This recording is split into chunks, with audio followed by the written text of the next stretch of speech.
Hi, my name is Liliana Rodriguez. I'm in Communications 101 with Professor Diana Woodhouse, and today I'm going to be talking about ways that you can take care of your mental health. This is my audience of 1, 2, 3, 4, 5. I have an extra one, and I'm going to start. Okay.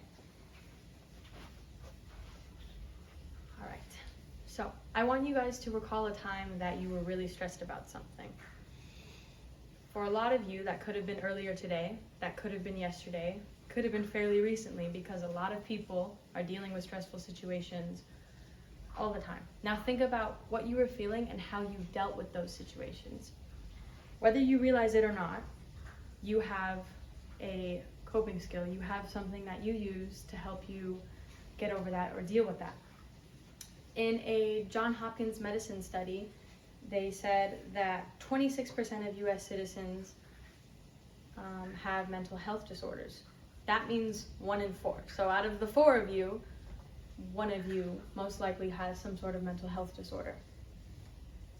So today I'm going to be talking with you guys about how to deal with your stress, your anxiety, and even if you don't have a mental health disorder, you all have some form of stress or anxiety that's in your life. So these ways are coping skills, journaling, and going to therapy. That is what I'm going to discuss with you today about ways to take care of your mental health. Now that you know that this is such a big problem because it's 26%,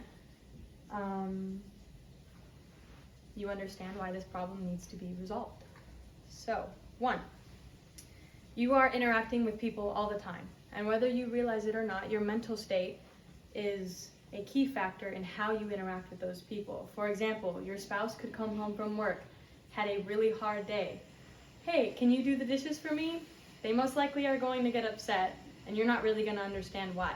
It's possible that your spouse has not coped with what they dealt with earlier in the day. And that is a coping skill, and everyone has one.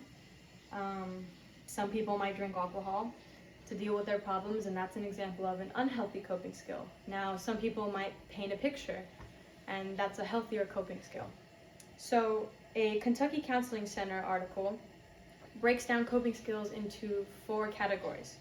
The first one is emotion focused. This is something that you do to, in the moment when you're dealing with something, to get it fixed quickly. You're just like, oh, I need to go for a walk in the middle of an argument, or something that's stressing you out.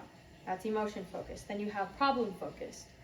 This is a coping skill that will help you solve your problem in the moment.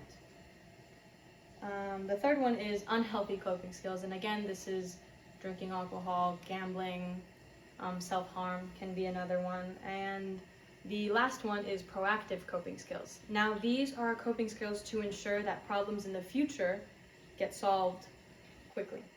Now, the second one is journaling. Most of you probably haven't journaled since middle school when your crush started dating another girl or whatever, but this can actually be very useful as an adult.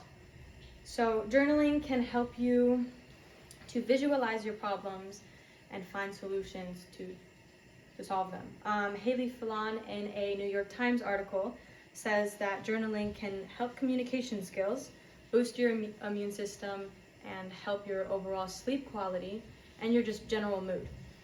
And I'm sure that's all things that we want. So it's also good to write positive things aside from your problems, such as your goals, a quote that you found earlier in that day that made you think positive thoughts.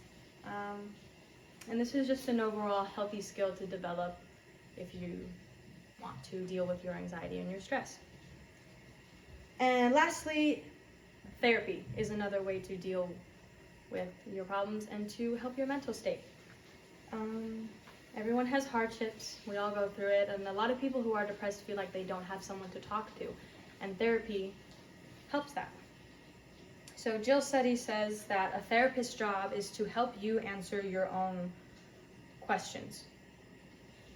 And that's kind of what they are. They're like they help you reflect and they ask you questions, and a lot of it, they're just helping you answer your own kind of questions. So the American Psychiatric Association said that 75% of people who go to therapy see positive results. So that's pretty good. That's a big chunk. So if you are going through stuff, that should be something that you should consider. So again, today I just wanted to talk to you guys about why your mental health is important and ways that you can take care of it, such as coping skills, journaling, and therapy. And all of these things have been proven to help. So now that you know ways to take care of it, you don't have to make any more jokes about you being depressed. Thanks for listening. Oh, this is my audience still here again. And note card. This is the front. This is the back. Thank you.